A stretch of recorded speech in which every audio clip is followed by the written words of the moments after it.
Mr. President, Dr. Biden, Madam Vice President, Mr. Emhoff, Americans, and the world. When day comes, we ask ourselves, where can we find light in this never-ending shade? The loss we carry, a sea we must wade. We've braved the belly of the beast.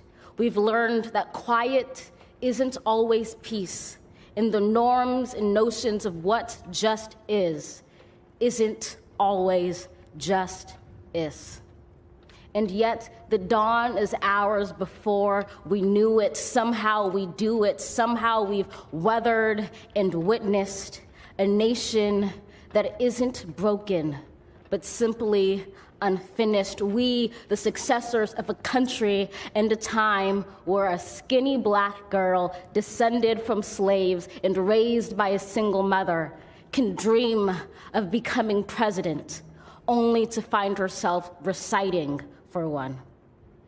And yes, we are far from polished, far from pristine, but that doesn't mean we are striving to form a union that is perfect.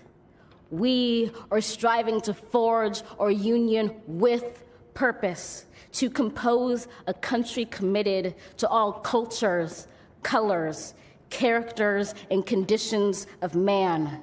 And so we lift our gazes not to what stands between us, but what stands before us. We close the divide because we know to put our future first, we must first put our differences aside. We lay down our arms so we can reach out our arms to one another. We seek harm to none and harmony for all. Let the globe, if nothing else, say this is true.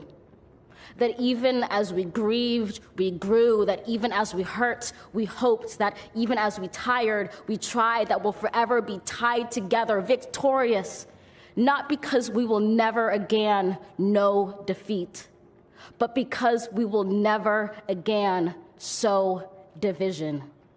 Scripture tells us to envision that everyone shall sit under their own vine and fig tree, and no one shall make them afraid.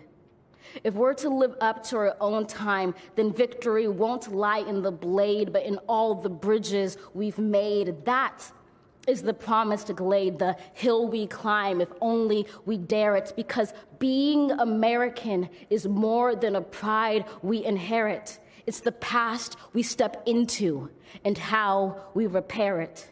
We've seen a force that would shatter our nation rather than share it, would destroy our country if it meant delaying democracy. And this effort very nearly succeeded.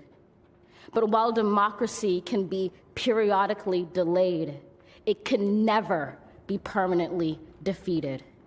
In this truth, in this faith we trust, for while we have our eyes on the future, history has its eyes on us. This is the era of just redemption. We feared it in its inception. We did not feel prepared to be the heirs of such a terrifying hour, but within it we found the power to author a new chapter, to offer hope and laughter to ourselves. So, while once we asked, how could we possibly prevail over catastrophe?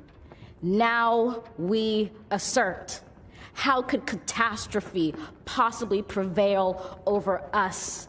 We will not march back to what was, but move to what shall be, a country that is bruised but whole, benevolent but bold, fierce and free.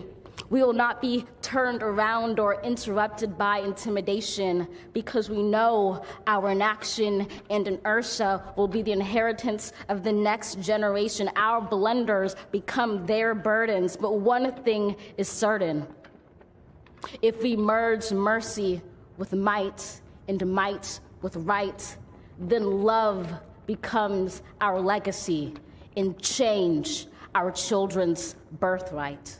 So let us leave behind a country better than the one we were left. With every breath from my bronze-pounded chest, we will raise this wounded world into a wondrous one. We will rise from the gold-limbed hills of the west. We will rise from the wind-swept northeast, where our forefathers first realized revolution. We will rise from the lake-rimmed cities of the Midwestern states. We will rise from the sun-baked south. We will rebuild, reconcile, and recover in every known nook of our nation, in every corner called our country. Our people, diverse and beautiful, will emerge battered and beautiful. When day comes, we step out of the shade of flame and unafraid. The new dawn blooms as we free it. For there is always light if only we're brave enough to see it, if only we're brave enough to be it.